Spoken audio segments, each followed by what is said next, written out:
Okay, that's the video. Hello and welcome to the Ultimate Boombox Guide. I wanted to make this because there aren't a lot of Boombox guides that really go in depth into his playstyle, and I wanted to make something more akin to an advanced guide. So I'm expecting that by watching this, you know the basics about Boombox, or have at least played him before. I'll link some resources in the description if you want to get started with him. You'll still learn a lot from this video no matter your skill level, it just might be overwhelming. I'm not going to cover his finisher, Graining Tacos, much in this video, because I made a full extensive breakdown of the finisher on this Miro page, also linked in the description. I'd highly recommend checking it out after this video, but if you don't feel like reading an essay's worth of text, I was gonna summarize it here, but then I realized it'd pretty much just be me saying use the finisher when it's a good idea. So, I don't know, but I would still recommend looking at it. This guide focuses on explaining my main goal with Boombox, then supporting those explanations using gameplay examples and clips. I'll also cover strategies with abilities and fighter matchups. Before we begin, know that lots of this footage was recorded during the April Fool's update, so I hope you're fine with some Sonic's right leg gameplay. Plus, I suffer largely from too lazy to say sentences and edit videos properly disease, so I apologize for that. Now, on to the guide. Let's discuss Boombox's main mission, or game plan. Endlessly harassing key targets while passively blocking ranged attacks, giving shield, maintaining self-sustain, and speeding everyone up, while using combos to finish off low fighters and take pressure off of teammates with knockback. When the person you're targeting dies or escapes, move on to the next one, keeping constant pressure on both their backline and frontline. But who are these key targets? Well, it depends a lot on the situation, but generally key targets are those who are low on health, unable to fight back properly, problematic for your team, and aren't gonna body you. Fighters unable to really fight back would include most supports and Hyper Laser, those being the main ones. Problematic fighters are usually those that are, for lack of a better term, actually good at the game, or at least likely to get a lot of kills, and needs to have some pressure put on them. This is true for most fighters, but Boombox's comboing also makes him perfect for swiftly dealing with enemies at low health. Also note that having Vuln applied on a target effectively counts as them having less health, and is usually worth capitalizing on if you have the chance. Another thing, joining an evenly matched 1v1, turning it into a 2v1, is always very beneficial, as Boombox's speed and defensive options allow for considerable extra damage and sustain, all while keeping mostly safe. Tanks are the best class you can support. I mentioned comboing a lot, but what do I mean by that? Well, in case you don't know, Boombox's Q, Q recast, E, E recast, and M2 all deal damage.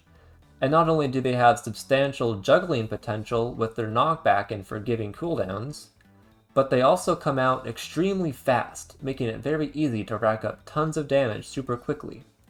I wouldn't say there's like a set order in how to do it, but some general tips are, it's always best to have full charges as soon as M2 comes off cooldown, so no time is wasted building charges. And initiating encounters with E to get that shield up instantly, if you can. I cannot underestimate how important it is to deal damage with every aspect of your moveset, because you need it. You should always try to deal damage with casting E unless you really need the protection instantly, like you or your team are getting harassed by ranged or something. Here's an example in game. As you can see, both me and my Vine are very low, so I activate shield early, because there's a ranged harassing us, a rocket. I put some pressure onto them, and because of the shield they're not able to hit any shots, and I'm able to use combos to get a clean kill. Note that recasting Q can make you vulnerable to attack. I'll explain the best times to use it later on. Another thing to get accustomed to is knowing when your abilities are going to land a kill, so you can quickly and efficiently disengage. This is a minor tech, but it quickly adds up over a game, since you always want to be on the move. After using M1, you can use a different ability only 0.25 seconds later, as opposed to waiting a full second to do another M1. So finishing a kill with an ability is very beneficial. In all the clips in this guide, I'll be performing combos to confirm kills all over the place, so make sure to look out for them. Let's move on to one of the most important parts of playing Boombox, circle strafing. When I watch other people play Boombox, whether they are trying to approach point or focusing a stationary target or whatever, I notice them move around like this a lot. And, well, it's not terrible or anything, but I really don't like it. Boombox's M1 is cycle-based, so if you get unlucky, then, well, you just don't hit the enemy sometimes. Standing in the same area makes you an easy target for pretty much every enemy, and when you only approach from one angle, you don't get to optimize the AoE of your M1 and other abilities really at all. So when you're fighting someone, doesn't matter the situation, I'd highly recommend always fighting them while strafing around them, usually in a circle formation, like I'm doing here. This is good for most characters, but it's especially important with Boombox because the 20% haste you get from M1 makes it much more effective and makes you much harder to hit, while still always being in range of the enemy and getting the upper hand positioning wise. When circling, how close you want to be to the enemy is important, and changes based on who you're fighting. Against ranged and support, you want to be all the way up in their face as much as possible. Especially with shield up, this essentially negates a majority of their damage sources until they can get away. When against stronger melee characters, you generally want to stay on the edge of your M1 range, so that you can still hit them while hopefully avoiding their M1s and other short-range attacks. Never stay still, you always want to be on the move, getting the most out of your haste unless you're staying out to regen shield. When chasing enemies, sometimes you won't be able to circle around them as much, but you can still use your speed to make your movement very unpredictable. You should never really chase or approach someone directly head-on. Other than unpredictable movement, I'd also recommend attacking enemies from the side as much as possible, making them constantly have to move their mouse to hit you. Finally, make sure you're jumping constantly, or b-hopping, as it'll make you extra hard to hit for really no extra cost. Just spamming the jump button will induce jump decay, so you should avoid doing that. Instead, I've developed the muscle memory of jumping on the beat in between M1s, or at least most of the time. This ensures that I don't accidentally M1 above their head and miss, while keeping it simple enough to not have to invest brain space for. Just do whatever works for you. Here's some other important random info. If you ever get stunned or grabbed, use the knockback and haste from your abilities to escape quickly. One of the best options would be E-cast and or recast. This alone is enough to separate you from a katana after being pulled. Another great option is full charge M2, as the speed can get you out very quickly. If you can, using Q immediately after that M2 allows you to float in the air at high speeds, safely out of the range of many nearby fighters. Another small but useful tech to learn is flicking your mouse to hit more M1s and E-casts. Since your M1 is on a cycle, you may need to look a certain way but quickly turn around to hit a nearby opponent or knock someone chasing you with your E. These movements are especially prevalent in the chaos of on-point conquer brawls. Being able to hit 100% of your M1s can make a huge difference. Dealing with tanks is a necessary part of learning Boombox. I'll be honest, I'm not the biggest fan of the community guide. It has good points, but some of them just really confuse me. One thing mentioned there, and that I hear a lot of, is to stay away from banhammer and katana always, never approach them ever. And this is just not only false, but a really harmful mindset to have. Tanks really aren't that big of a deal. Like, at all. Yes, they have a favorable matchup against you, but that's no excuse to just instantly give up. If you play it smart, you can greatly aid your team in taking out tanks. The best way to engage with tanks that have their attention on you is to go in, use your combo abilities like Q and E to rack up damage, then escape using your speed or knockback. Every little bit helps when your team is dealing with them. If the enemy tank is currently distracted fighting someone else, then is a really good opportunity to use circle strafing from a safe distance to pelt them with M1s. If you're going in a fight with a teammate, let them take the front lines first, then start your circle strafing. And if they start going for you, just use your abilities to escape.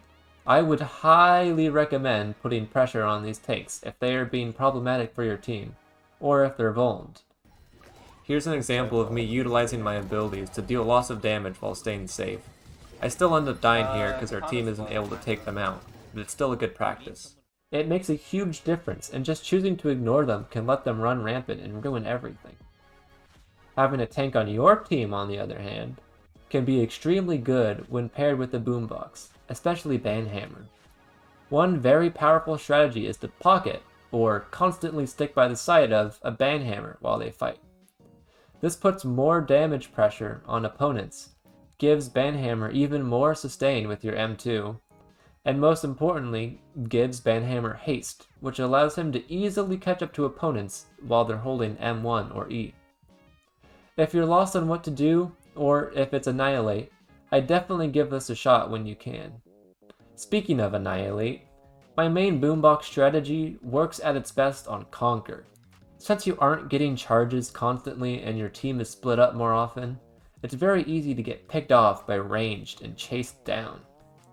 The best strats I could recommend are just sticking near your teammates as much as you can, since Boombox's lack of a horizontal mobility hurts greatly with chasing mobile targets and getting out of bad situations, and dying means everything. My strategy is just to vote for Conquer maps as often as possible. It works really well until it doesn't. Now that the warm-up part of the video is over, let's move on to Boombox's abilities. Yep, we're just getting started. I'm only going to touch on important aspects though. M1 is pretty simple. Make sure to utilize its AoE as much as you can. Always try to aim for multiple targets if enemies are close together. The most recognizable gimmick with M1 is the rhythm mechanic, which really isn't that big of a mechanic as it may seem. You need to get the rhythm down to muscle memory. There's no reason that you really need to actively think about it much during a match. You need all the brain space you can. However, even though it's a small mechanic, it is still very necessary to learn and get good at. If you are constantly messing up the timing, you will do significantly worse. Less speed, less damage, less room for skill expression. Some people have a less inherent skill and rhythm than others, and it's okay to mess up every once in a while. Just keep practicing. There's nothing stopping you from mastering it. But if you just can't stay on time, it'll be a problem. M2 is a little more involved. I almost always use M2 exclusively at the full 4 charges, except for a few examples. Those being teammates urgently needing heals, keeping yourself alive, securing kills, or for healing if all the enemies are already pretty much dead. The haste and knockback from full charges are just too good to pass up, and the healing from a non-full M2 is pretty bad. I'm choosing not to use my charges here while fighting the shuriken because I'm waiting for a better time when there's more people nearby. Pretty soon, everyone gets vulned and I see an opportunity and I get a bunch of people with it, getting much more value. M2's cooldown is very short, allowing you to use it very often, and if you get charges quick enough, you can use full charge M2's fresh off cooldown. But is it always a good idea to do that? It really depends. Since M2's damage has been nerfed pretty considerably, it's not a great option for pure damage output, especially since it de-strengthens your M1 after use. The two important things to keep in mind on when to use it are making sure your green health gets depleted as little as possible, and making sure you get good value out of as many M2s as you can. Remember, health is a resource that you need to manage. You might have heard that before. As an aside, don't be afraid to back off from combat to regen shield, especially on Annihilate. Just using your M2 to get your shield back instantly is good, but sometimes saving those charges is better. When you're 1v1ing someone, you're probably more likely to use it straight off cooldown because you're losing health fast and need all the damage and self-sustain you can get. But if you're harassing a support or other fighter that's dealing little damage back, you can hold on to it for a bit. Then, when possible, group back up with your teammates at mid or wherever they are, and use it then to make sure you get good value out of the M2. Ideally, you already are at mid and just need to make a quick pit stop to your teammates. Then you can go back to harassing whoever you were on.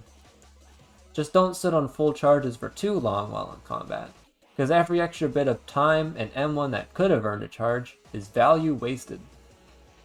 Next up, Q. Q is a really good vertical mobility move that can avoid enemy attacks and work greatly in combos or quick escapes. Here's a list of handy and common spots that you can use Q in. Up to this platform in Bandlands. Up to this spot where ranged like to camp on Skate Park. Up to the high up train tracks and platforms in Chaos Canyon. Up to the roof on Dark Age Cliffs. Up to mid from the edges on Swath. Up to the outer ring on Iron Cafe. Up to the grates and shop roofs on Train Demo. And many more small cases all across different maps. As mentioned, Q recast makes you very vulnerable for a small amount of time, so it shouldn't be spammed, and yet in my gameplay I still use Q recast almost all the time. Why is this? This is because of a strategy that I'm very fond of: delayed queuing. Delayed queuing is simply waiting about as long as possible in the air before recasting. I enjoy doing this because it lets me dodge enemy attacks for longer, but most importantly because when you queue while you're falling and not hovering, you actually carry over a bit of momentum when you land, and you slide across the floor a small amount. This lets you deal greater damage in a wide area, while avoiding damage much more often from below. Still though, if you just constantly recast without thinking, you are gonna get punished hard. So make sure you're being smart about it and aiming your trajectory to be just on the edge of its hitbox so you can deal the damage as far away from the enemy as possible. And of course, I can't forget about Q sliding tech. Recasting Q on a sloped surface lets you fly forward at great speeds. It is a surprisingly useful horizontal mobility tool. The slope works better the closer it is to a right triangle, or if it's perfectly diagonal. It can be finicky at first, but over time you'll get the hang of it. If you're about to land but you're in an unfavorable situation, scan the ground for a nearby slope and recast Q on it for a quick escape. Q is also very good for escaping certain abilities from enemies, which I'll go through here. We've got Sword E, Bio E, Katana E, Banhammer E, a lot of E's apparently, Rocket Ult, Hyper Laser Q. I'd especially get good at this, as its Hyper's really only reliable form of defense. Scythe's Gun Ult, Boombox, just in general, Subspace Q sometimes, and others, but mostly these are the reactable or predictable ones. And finally, we have E, one of Boombox's most versatile moves. It does great in combos, kills, and adds additional damage to squeeze in, but I'd make sure not to recast E instantly after starting fights. Holding E up can make it much harder for ranged and supports to damage you. So, in a 1v1 scenario against primarily melee, I'd probably recast it pretty quick just to keep them off me, but in big team fights or against non-melees, I usually save my recast for when I need to secure a kill, or if it's taking too much damage or if it's getting close to timing out. Always make sure to recast it at some point though, because it's just free damage. As mentioned before, harassing supports with shield up practically makes them useless against you, so utilize it this way whenever you can. Its instant knockback can also be of great use as a get off me tool, as well as a get off them tool for teammates, in which you'd use it to knock enemies away from your teammates, letting them escape. And again, don't forget that most ranged fighters' M1 is completely negated by your shield. Note that there's a common bug where trying to recast E when it's about to expire from time or damage will cause it to glitch out, putting it in a state where it isn't active and refuses to be activated again for a short time. Just another reason to recast E on targets 100% of the time if you can. And of course, there's also void killing. I won't spend too much time on it since it's pretty self-explanatory, and it should be treated as a bonus rather than a playstyle. But it's still an important tech. E is the best move to use, as you can walk up to an enemy near a ledge, face the edge, and spam E to get both the cast and recast knockback in, almost guaranteeing that they go off. If you need some additional knockback afterwards, an M2 will also provide decent knockback at high charges. Q, pull, and push can also get void kills when everything else is off cooldown, but it's quite rare. This is just a skill that you'll get better and more consistent with over time. Keep in mind that it's very easy to enter tunnel vision when going for void kills, and get way out of position and get shredded. Make the right call when going in, and make sure that you have an escape route. The enemy team's roster is also very important to consider. Many fighters have abilities or passives that make it much harder to knock them off. Some are almost impossible to knock off, some have good options to escape, some have one good option, some are very likely to die, and Bind Staff is Bind Staff. Finally, the map needs to actually support void killing for it to be worth going for. I'm just going to quickly list off some of the best and most consistent spots that are worth looking out for in matches. Off this ramp in Banlands, into the water in Roblox Laundromat, off the edge pretty much anywhere on Rocket Arena, off the spot in the Iron Cafe that hyper lasers like to camp at most of the time. It's a pretty unknown spot, so they might not be expecting it. And of course, the best map for void kills, Sword Fight on the Heights. The best map to ever exist. The easiest way to do it is to wait at middle for someone to start crossing the bridge from their spawn. Quickly walk up to them and knock them off just as they're about to get to land. It's very easy and very consistent if they're not prepared for it. In fact, right when the game starts, if you just go to the right portal and rush the enemy spawn as fast as possible, it's pretty easy to immediately get a void kill as soon as the match begins if you get there fast enough. And as a plus, it's very funny. And of course, you can knock enemies into hazards and whatnot, but these are the ones that I find most consistent. I said I wouldn't spend too much time on void kills, and then I kinda did. Oops. Now, if there's any clip you want to pay attention to, this is the one, because it pretty much encapsulates everything that we've talked about so far. So here we start off against this katana, and unfortunately I get slowed here. This is really my only big mistake. I should have used E to get him off of me, but I thought I was going to be able to escape, and it wasn't true. So I get slowed, but I'm able to use the terrain to my advantage here. That's really good against melees, try and get out of that line of sight.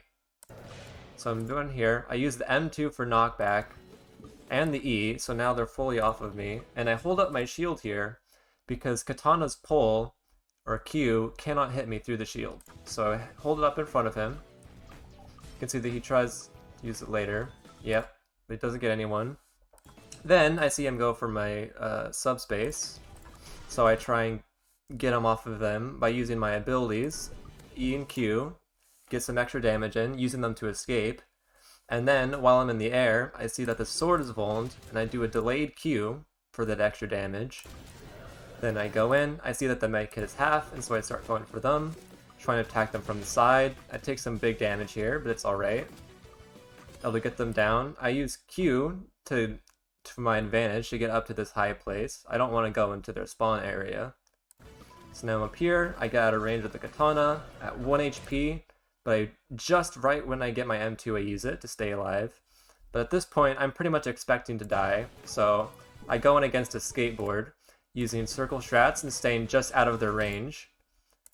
Then I see that Katana's going in, they're both very low and vulned, so I wait till I get to 3 charges, and I deal damage there and heal Katana at the same time to keep them alive. Then I Q above Katana's parry, getting out of range of that, and I do another delayed Q to finish off the Katana. Now, as they're coming in, I might as well just go in here, doing circle strats. Here I do a flick with the shield to get that hit off. Then I go back down here.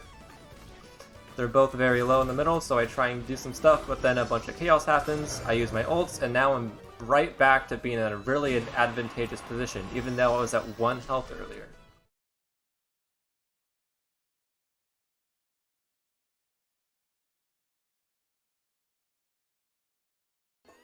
Alright, we've made a lot of progress now. To end it off, I'll go through each fighter's matchup against Boombox, and point out anything noticeable. Sword. A good sword user will usually have a slight advantage over you. Try to outrange them with circle strats. Skate. Your AoE attacks makes hitting on-board skate easier than most fighters. When off-board, don't let them close the gap on you. They can deal some serious damage, but their range is limited. Off-board skates can also be void killed fairly easily. Bio. When approaching, keep your movement unpredictable to avoid their N2 and E. Once those are dealt with, they are fairly easy to fight against. Just practice your flicks, circle around them, and don't be scared. You have the survivability difference. Banhammer and Katana, I'm putting them in the same category. I've already covered them mostly, just remember that Katana's pull can be blocked by holding shield up against them, but don't leave shield up against Banhammer E, because they can regenerate shield off of it. Rocket. It's generally not wise to approach them head on. Even with shield up, they can still damage you with M1 and other abilities pretty easily. Either close the gap on them and commit, or get away. Sling. Rely on your shield when fighting. Know when chasing them isn't going to work, and back off accordingly. Sometimes they aren't good enough to dodge effectively, and you can chase them, but good sling players will make it near impossible for you to damage them. Hyper Laser. You have an extremely good matchup against them. Remember to save your Q for their grenade when you're fighting them, and if they have ult, target them to oblivion, and use E to disrupt them when they're about to fire it, causing a near guaranteed miss. Shuri. Again, rely on your shield when fighting. I wouldn't bother with them too much, just sneak in damage when you can. Convoying is especially good here, because their health pool is low and you can quickly drop them before they realize they're in danger and escape. Scythe. Scythe is an interesting case, where even when she's in her melee form, you still want to circle strafe on the inner circle, because her Scythe deals more damage at the tip. Other than that, nothing much to say. Against good mode, just use shield. Against Scythe mode, it's about even. Medkit, Subspace, and Bind Staff. I'm grouping them together because they all function pretty much the same when fighting them.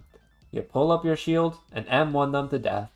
Try to chase them until they use their movement ability to get out. Mix up your movement so they can't touch you, and it's an easy win. Boombox.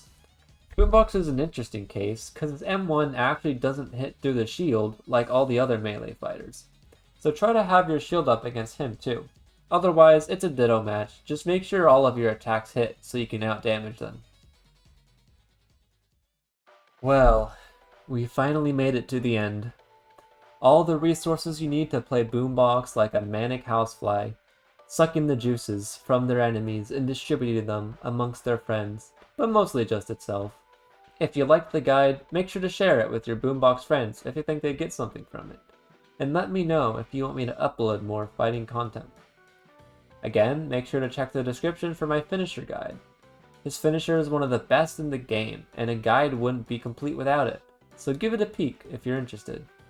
If you're still too lazy to read it though, here's an example of how to use it properly. Okay, so the sun is at a 42-degree angle right now, which means I should use ult directly out of spawn. We're losing really badly right now.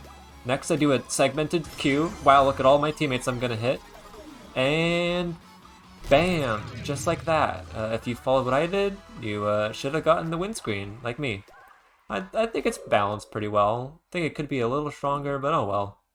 And that's gonna be all from me. I'm gonna go play Osu and beat Mania at the same time, while, I don't know, drinking Monster Energy.